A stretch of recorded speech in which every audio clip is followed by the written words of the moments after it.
Drive Time on RTE Radio 1, sponsored by Zurich. We believe small actions can have great impact. Take a small action today. Speak to a financial broker about a Zurich pension. Drive Time on RTE Radio 1 with Sarah McInerney and Cormac O'Hara.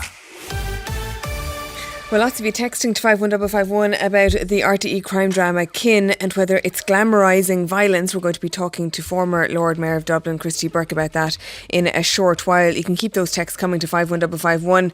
First, though, a new report published today finds that Ireland is failing to apply EU privacy laws.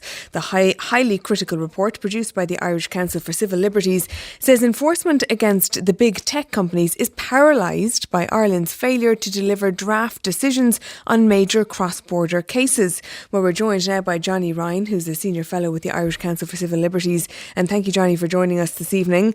This report covers a 3-year period. I know you're saying that the majority of GDPR cases remain unresolved. How did you arrive at that conclusion?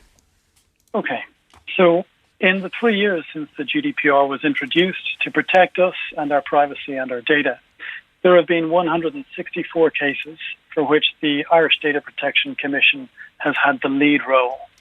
And that's really important when it has the lead role. It means other enforcers around Europe can't really intervene. So 164 cases. And when we looked at the official data for what happened to those cases, only 4 of them have actually been sent on as what are called draft decisions to other enforcers. And that's 2%. And the remaining 98% of the European countries are powerless to intervene. Now, the Deputy Commissioner from the Data Protection Commissioner's Office has been speaking to us, and they've been calling for a peer review of statistics across the EU. They don't fully agree with your figures. They say they've received over 1,200 cross-border complaints since May 2018, and they say they've resolved 600 of them. 600 exactly. This is the first I've seen of it, so that's a remarkably round number.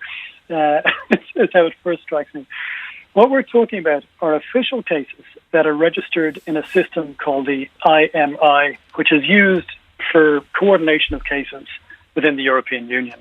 So we're taking numbers that are official. We're not referring just to things that the DPC would call complaints, which can be combined into cases. And I note also the DPC may have used the term resolved there. The Oireachtas Justice Committee has already had cause, I'm afraid, to ask the DPC to clarify what it means by the word resolved. We actually aren't sure, I'm afraid to say, when the DPC says it has resolved a case, what that means. All we know is there are 164 official cases for which the DPC is lead, and it has delivered a draft decision to its European colleagues in 4 of them, and that's 2%. Okay, and you mentioned European colleagues, and some European colleagues, of course, aren't happy about what's going on. The Germany data protection watchdog Ulrich Kilber wrote recently to members for the European Parliament to complain that Germany alone had sent more than 50 complaints about WhatsApp to the Irish authorities, the Irish Data Protection Commission, none of which he said had been resolved. And they were very unhappy because they can't move forward until the Irish DPC signs off on it. Can you explain that? Why is it that the German watchdog can't sign off on their own cases? The idea is that we would make life simpler for any organisation that is processing data inside Europe by having a lead authority, a one-stop shop in the country where that organisation is headquartered. The idea was just to make life easier for everybody. But the problem is we have a situation here where several member states, and Ireland is the worst, are holding up enforcement across the Union. Okay, and part of the reason for that is because some of those companies are headquartered here, and that's then causing a bottleneck in the Irish company or in the Irish authority. And yes, exactly, Sarah. And if you think about the companies that are headquartered here, you're talking about the majority of big tech: Google, Facebook, Microsoft, Apple, TikTok. The list is actually quite long. It's a sign of success of the IDA, but it means we have a responsibility not only to see that Irish citizens are protected, but actually that we play our part in protecting our European peers as well. So what needs to be done here? What is causing that bottleneck, apart from obviously this huge caseload? But is it the case then that we don't have enough staff or the right type of staff in the DPC to deal with that caseload? Or what do you guys think need to be done? Yeah, okay, that's the key issue we need to be thinking about here as a country.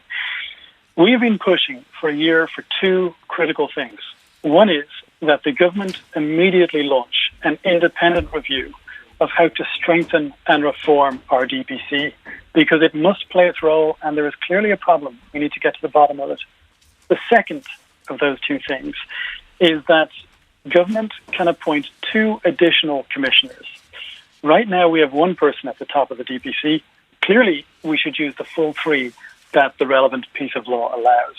Now, one little ray of light is that just before the summer, the Justice Committee of the Oireachtas produced a report that recommends exactly that. And we'd like to see James Lawless, who is chair of the Justice Committee, take that report that his committee produced and push it and make that happen. But the DPC themselves in Ireland are not calling for more resources, are they? They told us that no authority would have enough in-house tech personnel to do everything, and also that they've just completed an extensive procurement process and that they can now tender for the particular tech skills that they need to investigate these cases. So they don't seem to be unhappy with the resources that they have. You'd have thought if they thought they had a problem, they'd look for more resources. What we've seen across Europe is that there was a funding bump for all of these enforcers, and we reviewed every single one of them. And that bump kind of declined as the GDPR hype died down. But I'll tell you one thing that really jumps out at you when you look at the finances of all of the enforcers. Spain, a much bigger country than Ireland, produces 10 times the number of decisions for its European colleagues than the Irish Data Protection Commission does. But the Spanish Data Protection Commission actually cost the taxpayer 3 million less in euro. So it may be that resources are a critical problem. It may not be. We need an independent review to get to the substance of why we are not being protected. Okay, just finally then, Johnny, I know that you've sent this report from the ICCL to the Minister for Justice and the Taoiseach's office today, and you've also written to the EU Commission. What do you want the EU Commission to do? Ultimately, what we're talking here about is European law. These are fundamental rights enshrined in the Charter of the European Union. And it is the European Commission's job to see that they are enforced. There's an understanding built into the European project that sometimes member states won't properly apply the law and won't enforce it. And that's what the Commission is there to do. It's there to hold member states to account. It hasn't been doing so.